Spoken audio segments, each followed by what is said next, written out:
Mesdames, Messieurs, bonsoir et bienvenue à tous. Après 30 ans d'échecs, jusqu'où peut aller le ministre des Finances dans la traque aux fonctionnaires fictifs? Louis-Paul Motazé annonce une opération de comptage physique des agents de l'État et les institutions bancaires ont été mises à contribution. Comment expliquer les difficultés du gouvernement à pouvoir maîtriser ses effectifs? Cette question et bien d'autres meubleront les échanges avec l'invité au cœur de ce journal. Les perspectives économiques des pays du monde préoccupent le Fonds monétaire international. Le FMI a convié les décideurs politiques ainsi que les gouverneurs des banques centrales pour se pencher sur l'avenir des pays à faible revenu. Les enjeux de cette réunion sont à suivre au cœur de ce journal avec Cédric Loufélé, notre envoyé spécial à Washington. Voilà pour le sommaire.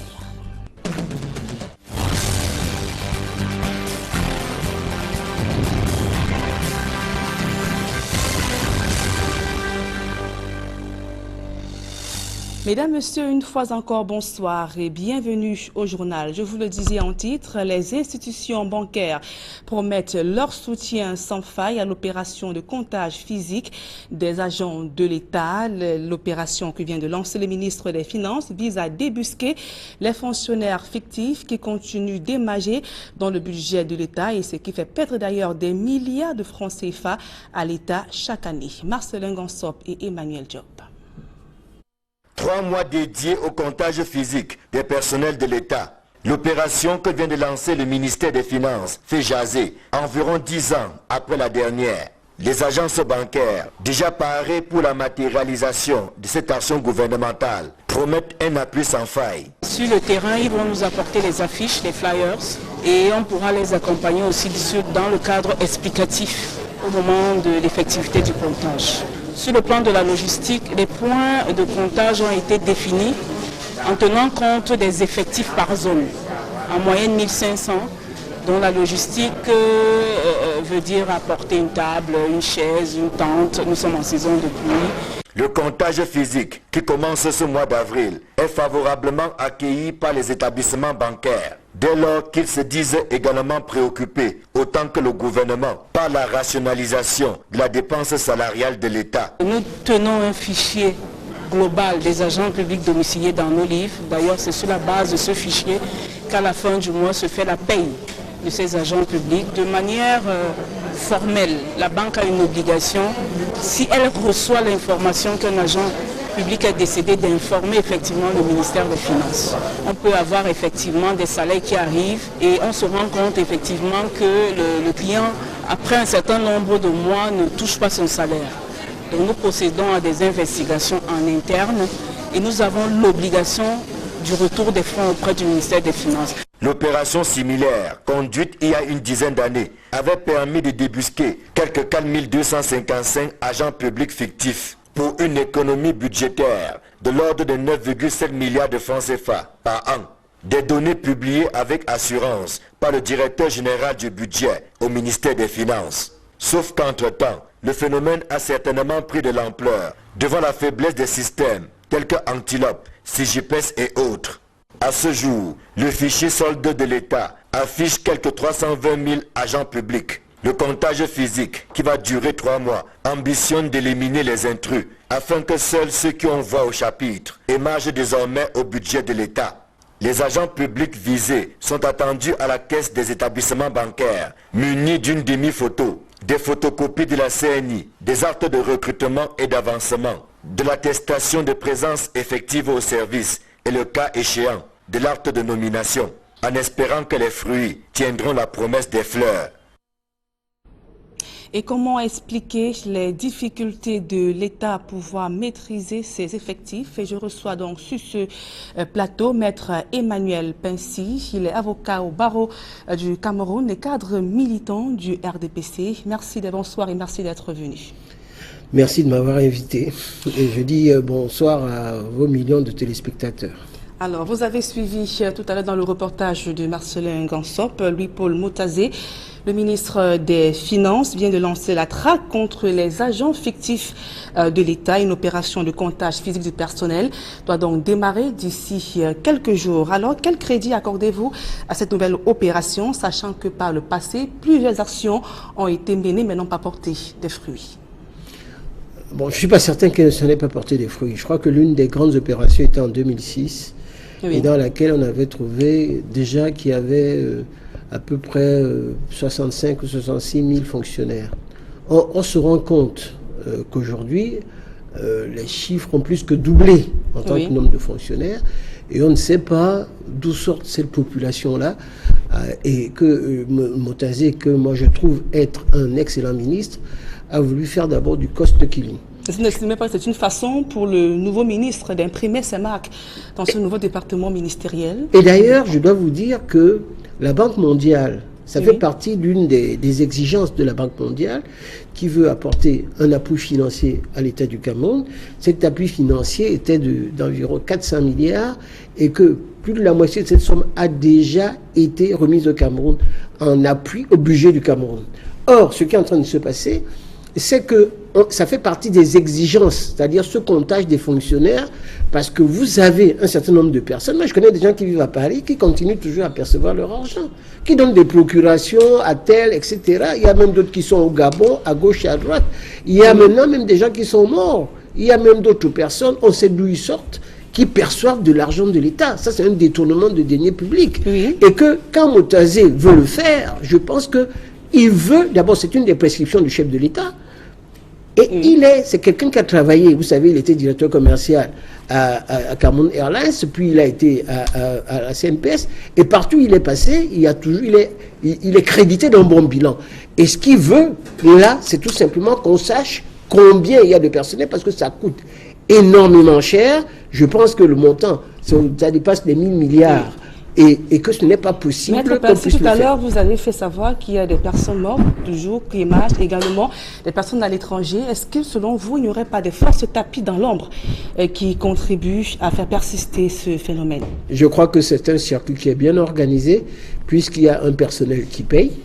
Donc, c'est déjà même à l'intérieur du ministère des Finances également qu'il existe des circuits qu'il faut extirper, parce que vous ne pouvez pas voir comment on doit passer à la solde, comment on doit faire des virements, des gens qui n'existent pas.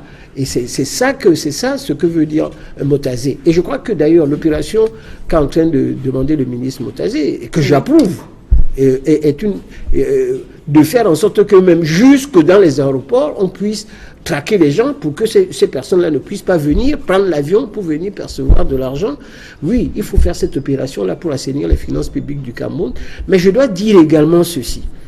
Il est intolérable que ce pays-ci, en 10 ans, le nombre de fonctionnaires ait plus que doublé. Ça veut dire quoi? Qu'est-ce qui fait problème? Ça veut dire que chaque ministre engage ses frères et sœurs du village. Il y a des ministères maintenant où, si vous allez, si c'est quelqu'un est de telle tribu, vous mettez plein de gens de la tribu, vous allez, etc. Ils mettent les gens qui ne travaillent pas. Donc, je crois déjà qu'on doit faire ce type d'opération au point de vue comptage physique. Et je crois que le ministre l'a demandé au niveau des ministères, en sachant avec les fonctions que les gens ont. Donc, il y a ce contrôle qui se passe également au niveau des ministères. Il y a le contrôle qui se fait également de chaque ministère. Il y a le contrôle qui se fait également au niveau de la fonction publique. Et il y a les contrôles qui se font au niveau des banques. Et à ce moment-là, je suis tout à fait certain qu'on va trouver des gens qui volent de l'argent de l'État. Et je voudrais d'ailleurs, sur ce point-là, qu'il y ait des textes qui entraînent des sanctions beaucoup plus lourdes que ça, avec des prisons. C'est-à-dire pour qu'on mette en prison aussi bien ceux qui sont complices, les auteurs, les co-auteurs et les complices, quel que soit là où ils se trouvent. Et je pense que même au niveau des ministères et ailleurs, il y a des gens qui le font. Est-ce qu'au regard du contexte actuel, qu'est-ce qui peut garantir la réussite de cette nouvelle opération initiée par le ministre des Finances pour pouvoir assainir le fichier solde de l'État? D'abord, la première opération avait réussi. Il y avait à peu près un peu moins de 1000 milliards qui avaient été économisés. Et cette opération, pas 1000 milliards, je crois que le montant, je ne l'ai pas avec moi, mais le montant était relativement important. Et je crois que sur ce montant qui va arriver, on va économiser beaucoup d'argent. Les gens ne se rendent pas compte que tout cela la lutte contre la pauvreté, les investissements, l'école qu'on doit construire, les hôpitaux, les routes, avoir de l'eau. Or, vous avez des Camerounais qui sont très forts. Ils ont dans l'imagination créatrice de se mettre tout simplement à trouver des voies et moyens pour chaque fois aller voler de l'argent au détriment de l'État. Et que tous les efforts qui sont faits, que les Camerounais font, parce que les Camerounais souffrent, et il y a des chômeurs, toutes les réformes, dès qu'il y a une réforme, vous trouvez des gens qui trouvent des moyens encore de faire en sorte que ça se passe. Moi, je souhaite une réussite. Et cette affaire-là, c'est une affaire de tous. C'est pour ça d'ailleurs que le ministre a demandé, parce qu'il existe également des dénonciations. Oui, vous avez justement, des gens... il y a ce sous-comité de dénonciation qui a été mis sur pied, qui aura donc pour mission de recenser les plaintes des usagers. Vous pensez que quelle sera donc l'efficacité de ce comité? Vous y croyez qu'on pourra aboutir à quelque chose? Moi, je crois que ce serait plus efficace si ceux qui dénoncent étaient récompensés.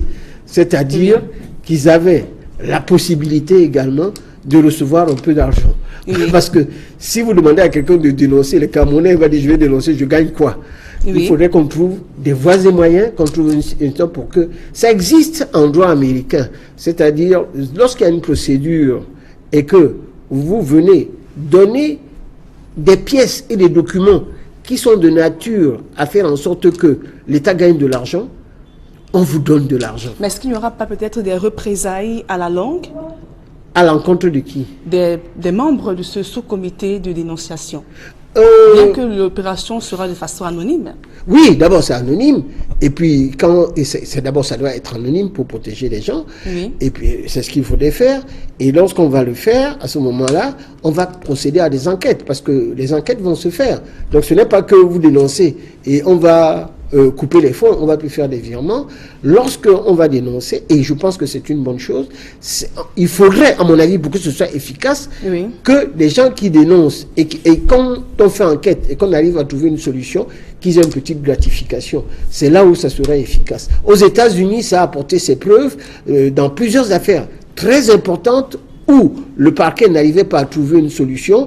Eh bien, il y a des gens qui sont venus, qui se comportent comme, j'allais dire, des amis de la juridiction pour apporter des documents et des preuves pour faire condamner. Et là, ils recevaient une partie des fonds qu'ils ont fait encaisser. Merci Maître Emmanuel Pincy. Nous reviendrons certainement sur cette question et bien d'autres au cours de ce journal. Le temps de signaler que le JICAM vole au secours des PME qui rencontrent des difficultés. Au Cameroun, le groupement interpatronal du Cameroun vient de créer un centre de développement des petites et moyennes entreprises. C'est une structure qui viendra non seulement en appui à ces entreprises dans la demande au financement ainsi bien à l'acquisition des informations nécessaires pour leur développement. Le reportage de Georges Mitterrandam et de Sylvestre Zangaou. Il faut parfois s'armer de beaucoup de courage pour affronter l'univers des petites et moyennes entreprises au Cameroun, tant le secteur rencontre des difficultés dont les principales sont liées à l'accès au financement.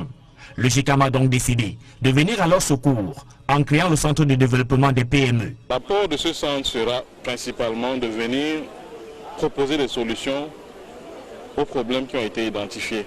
C'est-à-dire quoi? C'est-à-dire les difficultés au niveau managérial pour les PME, l'accès au financement, l'accès au marché et l'extension pour les entreprises. Mais également pour la diaspora, leur permettre de rentrer au pays, investir et surtout, enfin, avoir la possibilité de trouver des informations fiables sur les marchés, sur les secteurs d'activité et même sur les métiers. Le JICAM répond là à une préoccupation qui voulait que le patronat camerounais ne se concentre pas uniquement sur les grandes entreprises. Nous avons dédié tout un département, nous avons dédié tout un personnel, nous avons mis en place des moyens spécifiques pour s'occuper de la PME. Nous avons donc déployé un certain nombre de spécialités fiscales, douaniers, environnement des affaires, afin d'aider les PME à se structurer et à être plus performants. En partenaire du secteur privé, le gouvernement, à travers le ministère des Petites et Moyennes Entreprises, de l'économie sociale et de l'artisanat, salue cette initiative du JICAM. C'est un signe fort de ce dialogue public-privé parce que beaucoup d'institutions d'État, beaucoup de comités le font déjà. Mais le secteur privé, tout comme l'État, estime que ce que nous faisons ne peut pas suffire à toutes les entreprises du secteur privé. elles sont très nombreuses et aucune initiative n'est de trop. Et ce que le GICAM vient de faire, eh bien, c'est la première initiative de ce type de notre secteur privé. Le GICAM a montré qu'il est le leader incontesté du patronat camerounais. Pour les promoteurs des petites et moyennes entreprises qui attendent de voir l'impact de ce centre de développement sur leurs activités, il faut déjà accueillir la bonne nouvelle. Cette initiative vient véritablement outiller non seulement les gérants de PME, les propriétaires de petites et moyennes entreprises, parce que quand on parle de PME, ne voyez pas la structure, il faut des hommes pour mettre en place tout ce gros travail intellectuel, technique, productif et même financier et autres. Donc avec le centre de promotion des PME, c'est une très bonne initiative. On va voir le contenu au fur et à mesure que les PME vont arriver et adhérer. Selon une étude du Centre d'analyse et de recherche sur les politiques économiques au Cameroun, entre 2010 et 2016, le taux de disparition des PME est de 72% et la situation n'a pas changé en 2017. Beaucoup d'espoirs sont donc fondés sur le Centre de développement des PME que vient de créer le GICAM. Je vous propose d'écouter à présent cette réaction de Babi Sankana. L'expert financier revient sur les spécificités du Centre de développement des PME. Il est au micro d'Equinox Télévision. Lorsque on commence à mettre en place des structures, vous voyez, pour services communs, qui visent à résoudre des problèmes structurels, parce que les PME, ça va toujours exister, et les problèmes dont on parle, ça va toujours exister. C'est pour ça que ce type de structure, en fait, l'offre peut durer le plus longtemps possible. Et il est effectivement approprié que parmi tous les services, il y en a qui sont plus critiques que d'autres. Vous voyez, il y a des services liés, par exemple, à la levée des fonds propres. Lorsque vous avez des PME, la plupart ont des insuffisances en fonds propres. C'est-à-dire que leur structure de capital est fragile. Pour passer à une phase où la structure soit renforcée, il faut modifier, vous voyez, le comportement du promoteur pour qu'il accepte de partager le risque avec d'autres investisseurs. Vous voyez, ça demande une certaine assurance. Si c'est le patronat qui offre ce type de service, il y aura un prérequis derrière que ça ne sera pas la tricherie. C'est-à-dire l'investisseur qui apporte les fonds propres, après ne va pas bousculer le partenaire pour dire qu'il récupère son business, quoi. Dans ce chapitre, la publication du rapport 2018 du FMI sur les perspectives économiques reste très attendue dans les réunions du printemps. Ces rencontres se déroulent à Washington, aux États-Unis. Les articulations majeures de l'agenda sont notamment axées sur les dysfonctionnements des systèmes financiers et la lutte contre la corruption. Notre envoyé spécial, Cédric Noufélé, revient sur les enjeux de cette réunion. Bonsoir à tous. Un air de printemps souffle sur Washington. La capitale fédérale des États-Unis d'Amérique accueille la réunion du printemps de la Banque mondiale et du Fonds monétaire international. Ils sont plus de 1500 personnalités conviées à ces réunions du printemps. Ils sont venus des 4 coins du monde, des ministres des Finances, des gouverneurs de banques centrales, des industriels, des experts financiers internationaux et des parlementaires.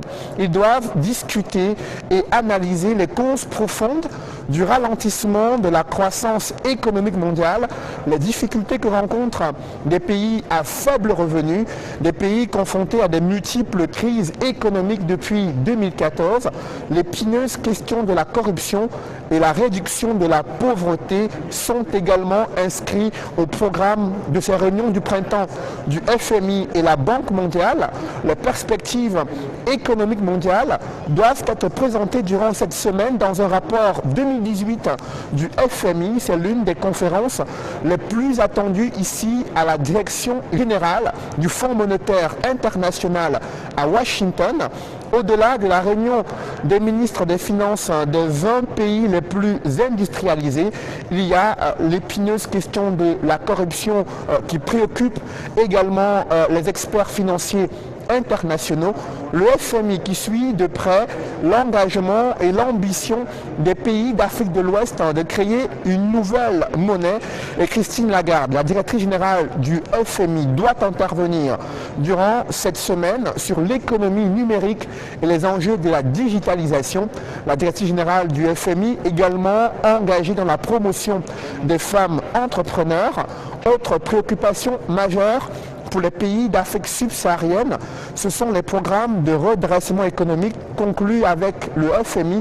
Quelle en sera l'évaluation durant cette semaine lors des réunions du printemps? Quelle nouvelle orientation économique et financière les différentes personnalités conviées à cette rencontre vont-elles donner pour permettre au système financier international de pouvoir réduire la pauvreté et de soutenir la croissance dans les pays émergents et d'accompagner toujours les pays en voie de développement? Ce sont autant de sujets qui doivent meubler ces réunions du printemps. Ici à Washington, Cédric Noufélé, envoyé spécial Equinox Télévision. Merci à vous, Cédric Noufélé, notre envoyé spécial à Washington.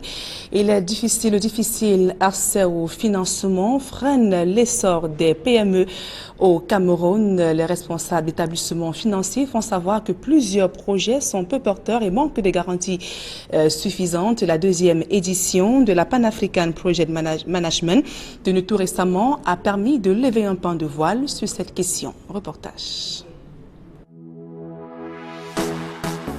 Les banques en zone CEMAC et en Afrique ne prêtent pas assez alors qu'elles sont en situation de surliquidité, a-t-on coutume d'entendre, pour indiquer qu'il y a de l'argent oisif dans les établissements bancaires et autres institutions financières.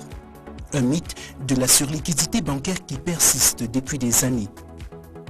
Dans ce contexte, les difficultés les plus criardes pour les porteurs de projets et investisseurs résident dans le financement des investissements.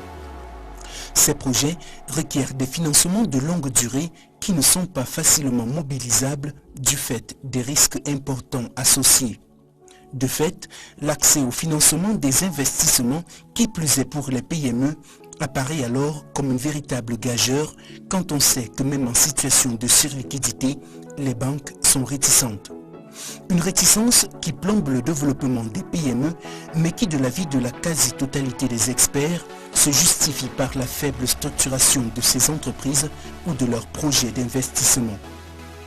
Ce qui se caractérise par une absence de plan d'affaires et naturellement une capacité limitée d'autofinancement qui ne permet pas de couvrir leurs besoins prioritaires d'investissement.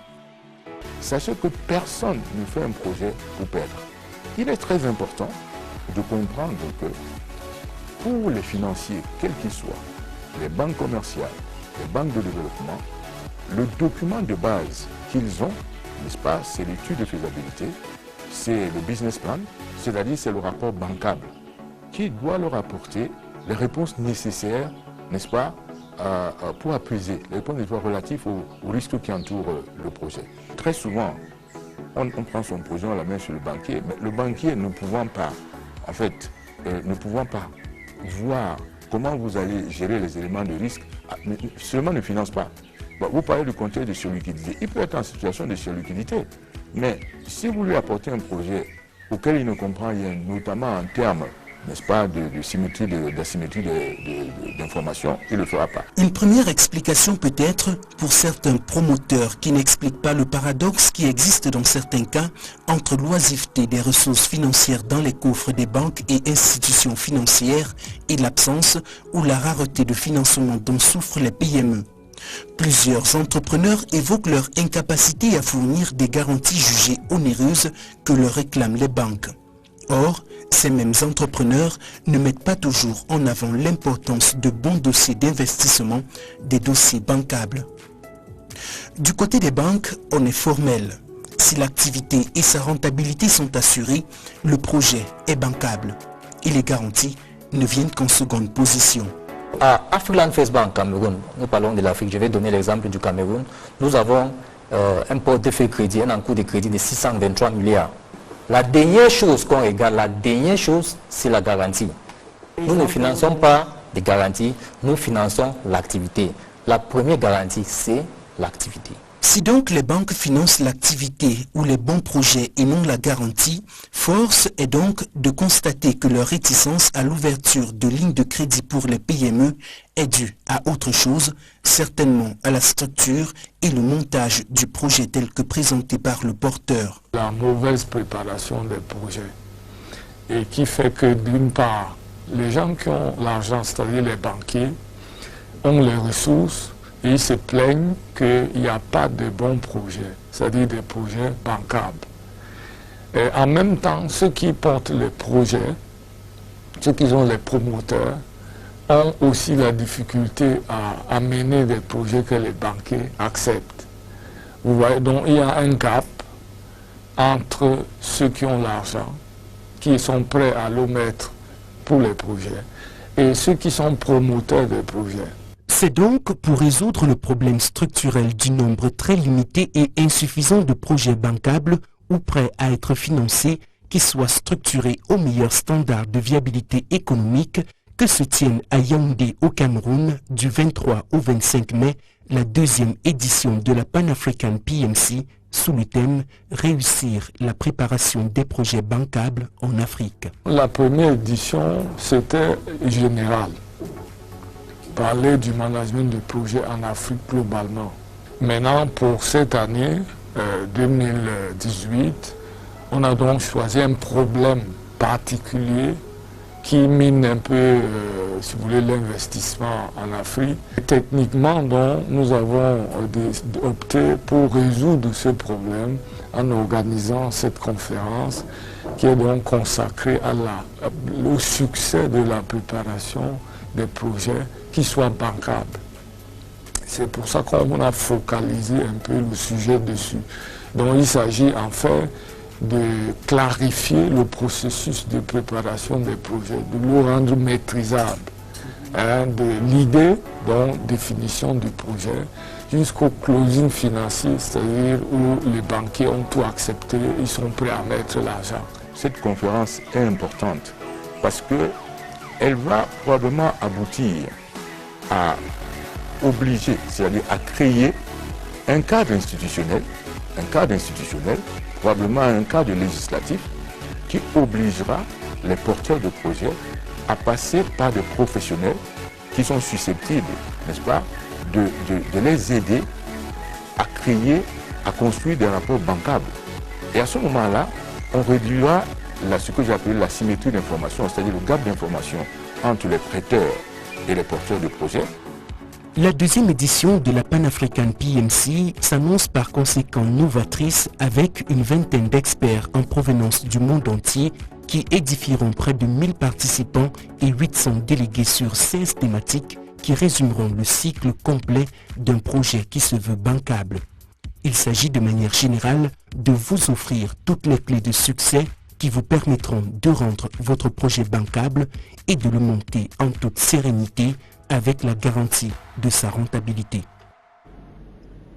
Et dans le reste de l'actualité, face aux difficultés de logement, de nombreux habitants choisissent de s'installer dans des zones à risque. C'est le cas autour de l'aéroport international de Douala. Face aux pressions des instances internationales, le gouvernement vient de déguerpir des riverains afin d'effectuer des travaux de réfection. Innocent Abega et Kediara. Newton Aéroport, arrondissement de Douala 3, par une après-midi ensoleillée. Par endroits, les rues sont vides, tandis qu'à d'autres on aperçoit quelques individus qui vaquent à leurs activités quotidiennes. Normal, c'est la période de classe. Pourtant, si le quartier semble similaire à de nombreux autres de cet arrondissement, mi-urbain, mi-rural, il a une particularité, celui de sa proximité avec l'aéroport international de Douala, unique porte d'entrée et de sortie aérienne de la capitale économique et de toute la région littorale.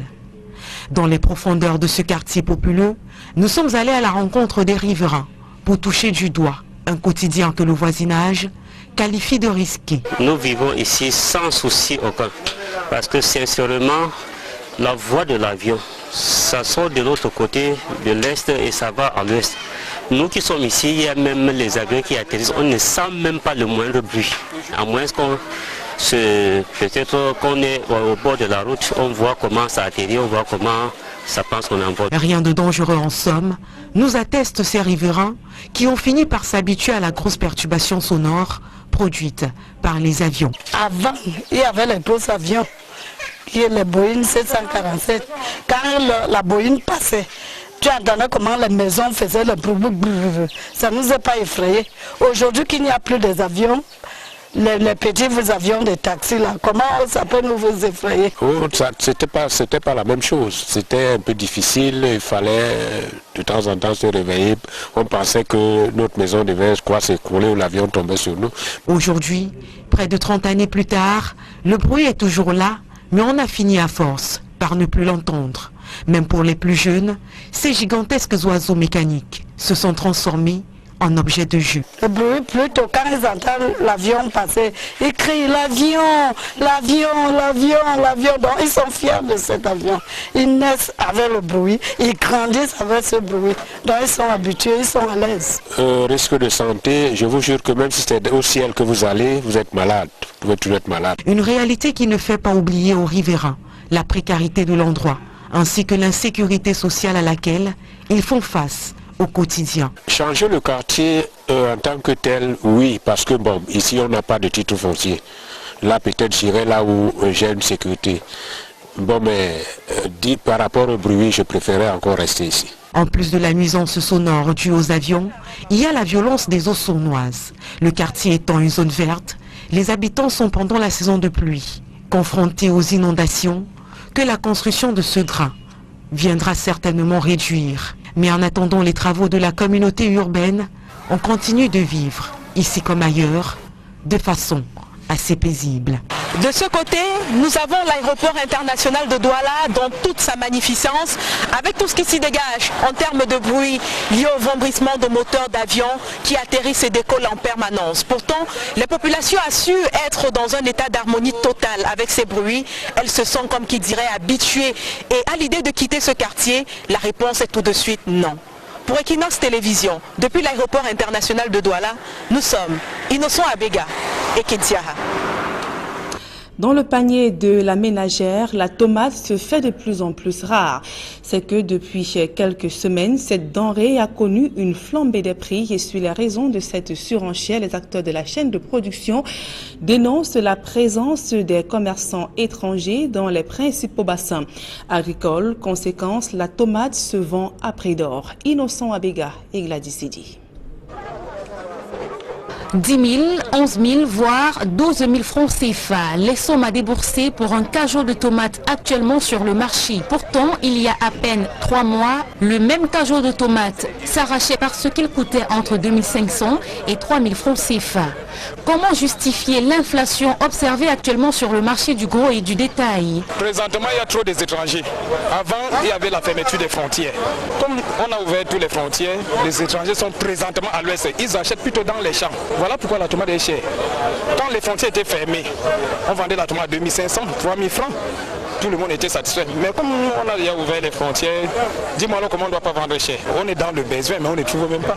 Aujourd'hui, on va à 9 000, 10 000. La réouverture des frontières, la présence d'acheteurs étrangers dans les principaux bassins de production sont autant de facteurs qui font grimper les prix de la tomate sur le marché. Et ceux qui payent le prix fort de cette spéculation, ce sont les commerçants grossistes et détaillants et bien sûr les ménagères.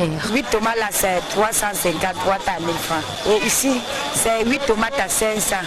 Et nous vendons même 7 à 500 parce que les graines qui sont plus grosses que ça c'est 7 à 500, 6 à 500.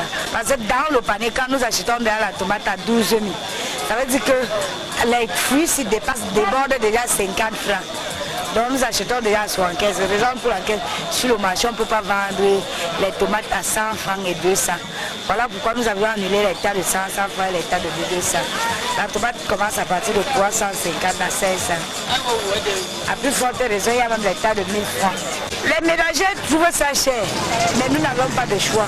La tomate est très chère dans le marché. Donc ça ne va pas. Ces petites tomates que vous allez acheter à 300 francs. Et je suis obligée d'acheter même si c'est cher. On va faire comment? Avec cette inflation, les grossistes multiplient les stratégies pour tenter de satisfaire leur clientèle. Ainsi, ils proposent d'un côté des cajots contenant des tomates encore en bon état et ce sont les plus chers sur le marché. Et de l'autre côté, les cajots contenant des tomates de moins bonne qualité à des prix beaucoup plus accessibles. Le sondage, c'est que dès qu'on enlève un panier, on enlève deux fruits ou 3 fruits. Et le sondage, là, on vend ça à 12 000, 13 000. C'est la meilleure qualité. On vend l'autre aussi à 7 000, 8 000. Mais dedans, il y a aussi le cassé dedans, c'est mélangé. Il y a le petit, il y a le grand dedans. Le prix de la tomate a pratiquement triplé en quelques semaines. Producteurs et commerçants déclarent qu'une partie de la production locale est destinée à alimenter les pays voisins, tels que la Guinée équatoriale, le Gabon, entre autres, où les prix sont plus intéressants. Les zones de production que sont le département du Noun à l'ouest, du Bas-Mekim et de la Lekié dans le centre, sont la cible des exportateurs. Et pour l'instant, rien ne garantit une baisse des prix dans les prochains jours. Et le spectre des incendies hante la ville de Douala après le marché de la gare à Nioubel dans le 2e arrondissement de la ville de Douala. C'est une maison d'habitation qui est partie en fumée ce jour au lieu dit nouvelle route Bessenguer. Une fois de plus, le retour brusque de l'énergie serait à l'origine de l'incendie. Plus de précisions dans ce reportage d'Auréole Tchoumi. C'est de la salle de rédaction d'Equinox Télévision que les reporters ont localisé une colonne de feu. La curiosité nous conduit sur le site. Surprise, c'est une maison d'habitation qui brûle. Les flammes sont sans pitié. La qualité du matériau aide à accroître leur propagation.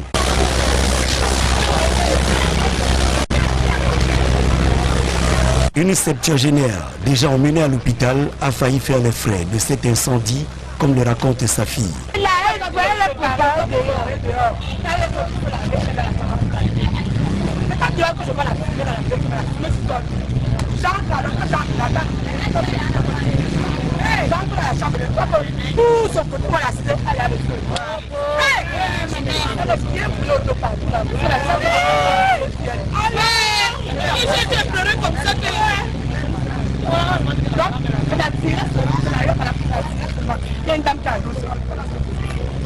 Les sapeurs-pompiers arrivent et engagent une lutte acharnée pour sauver les maisons voisines.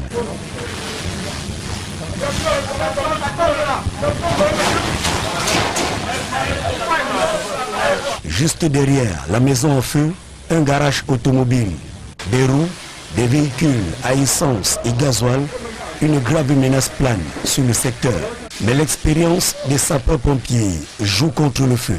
À proximité, les enfants de la famille regardent partir en fumée ce qui était encore il y a quelques minutes auparavant leur maison d'habitation.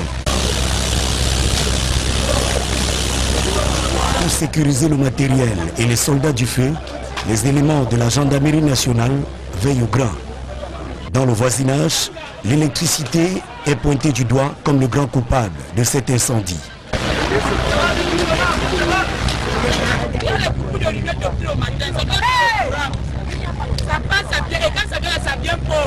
Rien n'a pu être récupéré dans cet incendie, aucun effet personnel, aucun document, encore moins le mobilier de maison. Tout a été ravagé par les flammes. La récente publication des résultats de l'examen d'entrée au barreau du Cameroun continue de faire des vagues et la récente sortie du bâtonnier hier qui a d'ailleurs lancé un défi à quiconque d'apporter une preuve d'un quelconque trépatouillage dans ces résultats. Par contre, les candidats recalés estiment qu'il y a eu des fraudes et ont d'ailleurs sollicité l'arbitrage du chef de l'État, Paul Biya. Maître Emmanuel Pincy, comment appréciez-vous ces différentes réactions? Je trouve que le bâtonnier a bien réagi et je pense que moi j'étais membre du Conseil de l'Ordre en 84 parce que le bâtonnier a prêté serment je crois en 91, donc quelque chose comme ça. Ou en 80. Mais donc je suis un avocat du barreau de Paris, j'ai fait l'Institut d'études judiciaires où j'ai eu le certificat à la profession d'avocat qui est un examen qui incombe à l'État. Oui. C'est-à-dire je l'ai fait à l'université de Paris Assas Donc j'ai fait cet institut, j'ai eu mon diplôme, certificat d'études judiciaires, et j'ai fait un diplôme pour devenir avocat. Et après j'ai travaillé dans un cabinet où j'ai suivi une formation professionnelle permanente pour devenir 3 ans plus tard avocat. Donc j'ai prêté serment le 15 février 1978 à la première cour d'appel de Paris. Et ce qui se passe ici, le ministre de la Justice, garde des Sceaux, nous avait conviés, je pense en novembre 2016, pour constater que sur la ville de Douala et de Yaoundé contiennent les 3/4 des avocats. C'est-à-dire la moitié à Douala, l'autre quart à Yaoundé, un peu plus dans le sud-ouest qu'au nord-ouest, et quelques-uns, une centaine, par exemple, à Bafoussam et aux environs, et le reste éparpillé dans tout le Cameroun. Alors on se trouve avec 4000 avocats. Vous avez un énorme problème actuellement, les avocats ne sont pas formés. Parce que le diplôme qu'on demande à un avocat, c'est une licence en droit, une simple licence de 3 ans. Et vous avez de l'autre côté les magistrats qui sont formés avec la maîtrise ou le master maintenant et qui font 2 ans à l'école. Donc vous travaillez chez un avocat qui lui-même est mal formé, ça fait en définitive quelqu'un qui doit sortir déformé. L'examen qu'on fait, quand on fait ces examens-là, c'est pas que tout le monde sorte pour devenir avocat, mais parce que le marché n'existe pas. Le taux d'échec trop élevé.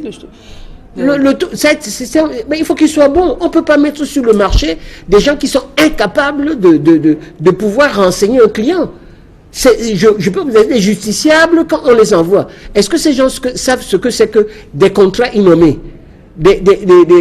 Par exemple, est-ce qu'ils savent ce que c'est que les contrats de coopération inter-entreprise? Est-ce qu'ils ont entendu parler de ce qu'on appelle des contrats complexes, des contrats pétroliers, des contrats miniers en matière fiscale? L'avocat doit être partout pluridisciplinaire. Christine Lagarde est une avocate, mais vous voyez comment elle se meut et qu'elle travaille un travail économique. Or, les avocats ici sont mal formés et déformés. Donc, il faut mieux les former. Ça, c'est pour que les justiciables soient à mieux de pouvoir défendre leurs intérêts et récupérer leurs créances. Nous avons un problème au Cameroun. Il n'y a pas de monopole au niveau de la profession. 85 à 90% des avocats crèvent la dalle. Ils n'arrivent pas à manger. Donc, on vous a envoyé sur le marché parce que le recouvrement de créances, essayez d'aller demander à un avocat de récupérer une créance, par exemple, de 200 millions, 300 millions. Il met 14 ans, 15 ans pour récupérer de l'argent. Donc, c'est sur la base de récupération de l'argent que l'avocat reçoit un pourcentage. Oui. Or, ces gens-là vont, il n'y a pas de marché. L'État lui-même se préoccupe d'avoir des avocats, des fonctionnaires qui défendent l'État au niveau du tribunal administratif. Et ces avocats-là, quand vous allez les envoyer, ils font quoi? Nous étions à Kumba une année, les avocats étaient incapables de rentrer chez eux. Vous pensez qu'il faut revoir la formation des avocats au Cameroun? Le ministre, il a été décidé qu'il va y avoir un institut d'études judiciaires, oui, et que ça se fera avec des facultés pour mettre les avocats à niveau, pour que lorsque vous allez voir un avocat, vous savez que cette personne-là ne va pas vous. Parce que si vous prenez un avocat qui ne comprend rien, la seule chose, il va aller négocier avec son copain qui était à la fac avec lui, pour à ce moment-là utiliser d'autres méthodes, voire même la corruption, pour avoir des décisions qui sont des décisions mauvaises. Et le barreau a décidé que ça ne va pas se passer comme ça. Oui. Donc, les concours, on doit le savoir, tous les concours pour faire des examens, il faut le mériter.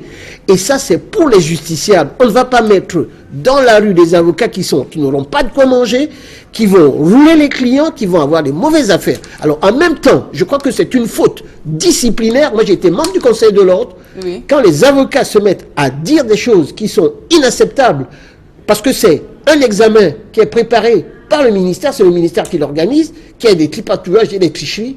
Moi, c'est une action disciplinaire pour pouvoir sanctionner ce genre de comportement. Maître Emmanuel Pincy et ses avocats recalés ont d'ailleurs saisi l'arbitrage du chef de l'État. Est-ce que vous ne pensez pas que cela pourrait ternir l'image de cette profession libérale? N'importe qui saisit le chef d'État. Vous savez, les Camerounais, au lieu de saisir peut-être même la juridiction administrative, parce que la contestation, vous pouvez le faire en disant c'est un concours d'État, c'est un concours qui a été préparé par le ministère. Les avocats ne se lèvent pas eux-mêmes pour faire un concours. Oui. Et ce concours-là, il y a des magistrats qui font partie de ceux qui corrigent ces examens. Donc ils sont là, à l'écrit, ils sont là, à l'oral. Et donc vous n'allez pas dire que parce que vous êtes mauvais, on va vous admettre. Pour vous mettre où? Pour manger quoi? Pour vivre comment? L'extension du champ de compétences dans la formation fera des avocats qui sont valables et comptables. Et je voudrais encore faire une proposition. Moi, j'étais au Canada, je représentais le barreau du Cameroun, je pense, en 85. À l'époque, on a préparé l'OADA, où il y avait 14 000 avocats. Et dans les 14 000 avocats, vous avez des magistrats, vous avez des directeurs de société, des directeurs du contentieux. Parce que dans ces pays-là, vous pouvez avoir le titre d'avocat, mais travailler dans une société.